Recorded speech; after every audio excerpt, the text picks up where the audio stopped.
20 नवंबर 2024 को अमेरिका के लिए घर से निकला था। मेरे को ओम प्रकाश नाम का बंदा मिला, उसने मेरे को फोटो भेजा टैक्सी वाले का कि ये बंदा तुम्हें वहाँ एयरपोर्ट से लेके जाएगा। इमिग्रेशन पे भी उन्होंने अपना सारा इमिग्रेशन उन्होंने खुद करवा दी थी। वहाँ फिर हमें खाना वाना दिया तो उसमें चिकन वगैरह था, बीफ वगैरह थी, तो हमने खाया नहीं ना। कुछ हुआ तो ऐसे कैसे डिपोर्ट हो सकते हैं। अमेरिका का तो रूल है कि बंदे से पहले इंटरव्यू होगा फिर भेजा जाएगा। वो बोले कि वो रूल नहीं रहा, रूल चेंज हो गया है, आपको इंडिया भेजा जा रहा है। अगर आप कायदे में रह के जाओगे तो ठीक है, नहीं तो आपको एक बॉक्स में डाल दिया जाएगा।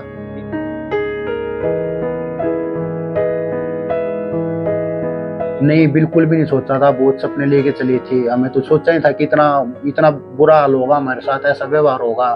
बिल्कुल कुत्तों जैसा व्यवहार हो रहा था वहाँ पे। हमें तो पता ही नहीं था कि हमारे साथ इतना बुरा होगा। अमेरिका में दूसरी बार डोनाल्ड ट्रंप के राष्ट्रपति बनने के बाद से अवैध प्रवासियों के खिलाफ अभियान जारी है। 3 अमेरिकी सैन्य विमानों में 332 भारतीय नागरिक डिपोर्ट होकर देश वापस लौट चुके हैं। इनमें 110 लोग हरियाणा के नागरिक हैं। घर लौटे युवाओं में हर एक की एक दर्द भरी कहानी है। डंकी रूट से भारत से अमेरिका पहुंचने के लिए शुद्ध शाकाहारी युवकों को भी बीफ खाना पड़ा। सपनों के देश अमेरिका पहुंचने के लिए पुश्तैनी संपत्ति बेचने के बाद पैसा पूरा नहीं होने पर महाजन और बैंकों से कर्ज लेकर गए। रोहतक के ऐसे ही एक युवक ने अपनी आप बीती बताई। पीड़ित संदीप ने कहा कि करीब 3 महीने पहले नवंबर में वो अमेरिका के लिए घर से निकले थे। 2 महीने बाद जनवरी में वो किसी तरह अमेरिका पहुंचे। इस दौरान बीच रास्ते में भी उन्होंने काफी यातनाएं सही। उसके बाद वहां स्थानीय पुलिस ने उन्हें गिरफ्तार कर लिया और जेल में डाल दिया। उन्हें हर प्रकार की यातनाएं दी जाती थी। आखिरी बार 13 फरवरी को जेल से बाहर निकाला तो सोचा कि अब उनके बयान होंगे और वो अमेरिका में सेटल हो जाएंगे, लेकिन उन्हें पता चला कि उन्हें वापस भारत भेजा जा रहा है। उसने बताया कि उनके हाथ पैर और शरीर पर हथकड़ियां बांधी थी। वो अपने आप से पानी भी नहीं पी सकते थे। बाथरूम तक जाने के लिए भी उन्हें बार बार मिन्नतें करनी पड़ती थी। 20 नवंबर 2024 को अमेरिका के लिए घर से निकला था। फिर मेरे को 3 दिन मैं मुंबई रहा, पुणे में। वहाँ से वापस दिल्ली आया। फिर दिल्ली से मेरे 24 नवंबर 2024 को एम्स्टर्डम की मेरी फ़्लाइट थी। वहाँ से आगे कनेक्टिंग फ़्लाइट थी मेरी सूर्यनेम की। एक रात की मेरी स्टे हुई एयरपोर्ट पे ही। फिर मैं सुबह वहाँ से सूर्यनेम के लिए निकल गया। फिर मेरे को आगे मेरा ओम प्रकाश नाम का बंदा मिला, जो मेरा पहले एजेंट है। उसका नाम प्रमोद है, उनके पिताजी का नाम है प्रेम। सोनीपत के रहने वाले हैं वो।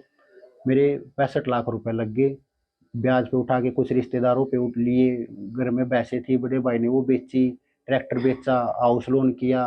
कुछ ब्याज पे उठा के चले रिश्तेदारों से, किसी अपने यार पैरे से लेके मैं यहाँ से निकला कि भाई अपने घर के आर्थिक हालात सुधार सकूं। फिर मैं सूर्यनेम गया। वहाँ जाके मेरे को ओम प्रकाश नाम का बंदा मिला, उसने मेरे को फोटो भेजा टैक्सी वाले का कि ये बंदा तुम्हें वहाँ एयरपोर्ट से लेके जाएगा। इमिग्रेशन पे भी उन्होंने अपना सारा इमिग्रेशन उन्होंने खुद करवा दी थी। वहाँ से आगे मेरे को बंदा ले गया, उसने मेरे को एक घर में रोक दिया था। 3 दिन मैं वहाँ घर में रहा। उसके बाद फिर मेरे पास मैसेज आया कि तुम्हें एक आदमी लेने आएगा, उसके साथ बैठ के चला जाना, वो तुम्हें सूरीनेम का बॉर्डर क्रॉस करवा देगा गवाना के लिए। वहाँ से फिर मेरे को रात को ले जाएगा। रात को मेरी 20-25 मिनट मेरे को बोट में चलाया गया, बॉर्डर क्रॉस किया। फिर वहाँ रात में हम ऐसे ही बाहर पड़े रहे, पूरी रात मच्छरों में पड़े रहे। हम 3 बंदे थे, 2 अलग कंट्री के थे, पड़े रहे। फिर वहाँ से फिर कोई और आए, उन्होंने हमें वो गाड़ी में लेके गई। 3-4 घंटे गाड़ी में चल के आगे में घर में रोक दिया गया 3-4 घंटों के लिए। वहाँ फिर हमें खाना वाना दिया तो उसमें चिकन वगैरह था, बीफ वगैरह थी, तो हमने खाया नहीं। उन्होंने जाके हमारे वो सेल में डाल दिया। वहाँ पे जैसे पोड होते थे, 8 पोड थे, पोड 1 पोड 2। एक पोड में 4 सेल होती थी, cell A B C D. तो हमें सेल में डाल दिया। वहाँ हम 21 दिन रहे। वहाँ का भी खाना पीना अच्छा ही था, ऑफिसर का व्यवहार अच्छा ही था। इंग्लिश में माँ बहन की गालियाँ दे रहे थे। कभी कुछ बोलते थे, कभी कुछ। वो तो मैं इस पे बोल नहीं सकता। माँ बहन की गालियाँ दे रहे थे और ना अच्छे से व्यवहार हुआ। ओढ़ने के लिए एक पॉलीथीन दी जाती थी, बिल्कुल पतली सी, जैसे सिल्वर फॉइल होता ना, वैसी पॉलीथीन दी जाती थी। ऊपर एसी लगे हुए थे, कभी एसी फास्ट कर दिया, मतलब मेंटली टॉर्चर कर रहे थे। एसी फास्ट कर दिया, लाइटें तेज कर दी।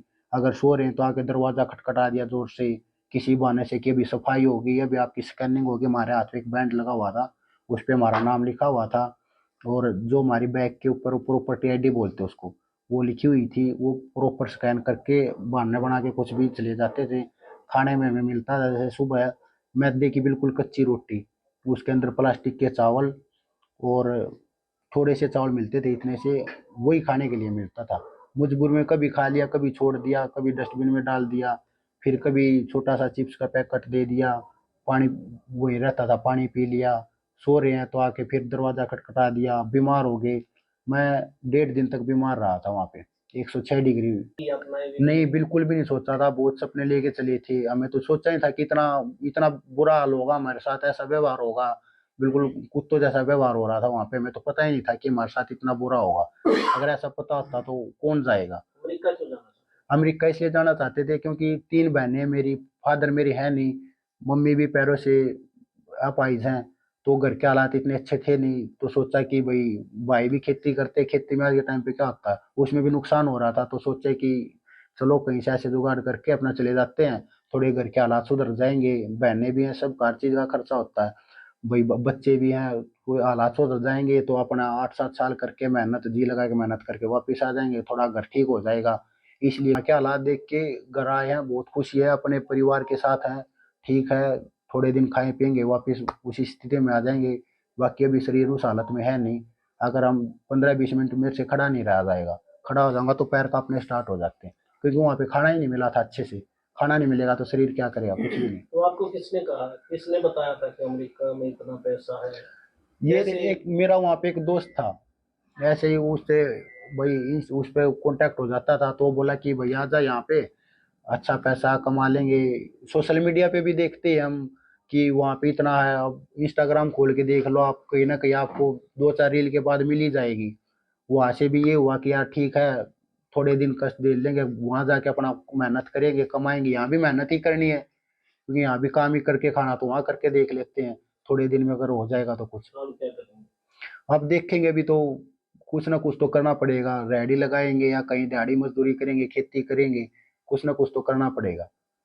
अब इमिग्रेशन है। हाँ जी, मेरी सरकार से, हमारी हरियाणा गवर्नमेंट सरकार से रिक्वेस्ट है, हमें इतना पैसा लगा, हमारा ट्रैक्टर भैंसे सब कुछ बिक गया है, लोग घर पे भी हमारे पे लोन है, रिक्वेस्ट है कि हमारी मदद की जाए, हमारे साथ कुछ अच्छा हो, कुछ पैसे वगैरह हमें मिले या कुछ भी हो जिससे हम उभर सके, अपना काम दोबारा से स्टार्ट कर सके। हाथ जोड़ के रिक्वेस्ट है कि हमारी सरकार सुनेगी बात है। और वहाँ पे मैं एक बात भूल गया था बीच में बताने, वहाँ पे जो ऑफिसर मिला था वो मेरा फ़ोन लेके चला गया था, क्योंकि मैंने उसको बोला कि भाई मैं अपने पेरेंट्स से बात करता हूँ, तो उन्होंने मेरा फ़ोन ले लिया। वहाँ पे अगर पॉसिबल हो सके तो बेशक आप सीसीटीवी चेक करवा लेना, वहाँ पे उन्होंने मेरा फ़ोन ले लिया कि तो अपना फ़ोन दे, और वो मेरा फ़ोन लेके चले गई। इसमें अगर दिख जाए तो ये देखो, मेरा फ़ोन भी टूटा हुआ मिला, कुछ दिन के बाद मेरा फ़ोन ऑन नहीं हो रहा। जब मेरा वहाँ पे फ़ोन सबमिट हुआ था तो उन्होंने ऑफ करवा के फ़ोन सबमिट करा था मेरा, कि आप ऑफ कर दो, ये हमारे पास रहेगा, जब आप जाओगे तो आपको वापस मिल जाएगा। उसके बाद ये मेरा फ़ोन भी ऑन नहीं हो रहा। अब मेरे पास इतने भी पैसे नहीं कि मैं दोबारा से फ़ोन ले सकूँ। इसको यहाँ के ऑफिसर ने तोड़ा? यहाँ के वो जो ऑफिसर थे रवीश, उन्होंने मेरा फ़ोन लिया और दोबारा मेरे को ला के दिया। वो बोले कि तेरा फ़ोन ऑन ही नहीं हो रहा है। अब उन्होंने पता नहीं इस फ़ोन के साथ क्या किया क्या नहीं, क्योंकि वहाँ पे जब मैं यही फ़ोन यूज़ कर रहा था तो ऑन था, तभी तो मेरे ये फ़ोन यूज़ हुआ, तब तक तो वहाँ पहुँचा ना। तो इसमें ऐसा क्या किया उन्होंने, क्या नहीं, मेरे को नहीं पता। ये देखो, इसमें ये टूटा हुआ पड़ा है ये ऐसे। तो अब ये फ़ोन भी मेरा ख़त्म हो गया। अब मेरे को इसके लिए भी किसी से, अपने यार दोस्त से, अपने भाई को बोलूँ, यही मेरे को फ़ोन दिलवाएंगे छोटा मोटा, क्योंकि काम तो करना पड़ेगा कुछ ना कुछ। पीड़ित संदीप ने बताया कि भारत आकर भी एक अधिकारी ने उनका फोन छीन लिया था और आनाकानी करने पर एयरपोर्ट से बाहर न जाने की धमकी तक दी। वहीं पीड़ित के भाई ने बताया कि हम 2 भाई और 3 बहनें हैं, मां अपाहिज हैं और घर की माली हालत भी ठीक नहीं है। किसी तरह ब्याज पर पैसे इकट्ठे करके छोटे भाई को अमेरिका भेजा था। अब वो वापस आया तो पैसे लेने वालों के भी फोन आने शुरू हो गए। अब सरकार से हमें यही आशा है कि सरकार उनका कोई समाधान करे, क्योंकि एजेंट ने उनसे वादा किया था कि कैलिफोर्निया में संदीप को नौकरी दिलाएगा, नहीं तो पैसे वापस कर देगा। रोहतक से दीपक भारद्वाज, पंजाब केसरी टीवी। हमसे जुड़े रहने के लिए हमारे YouTube चैनल को सब्सक्राइब करें और नई वीडियो की नोटिफिकेशन के लिए बेल आइकॉन को दबाएं। अगर आप ये वीडियो Facebook पर देख रहे हैं तो लाइक जरूर करें और ज्यादा से ज्यादा शेयर करें। धन्यवाद।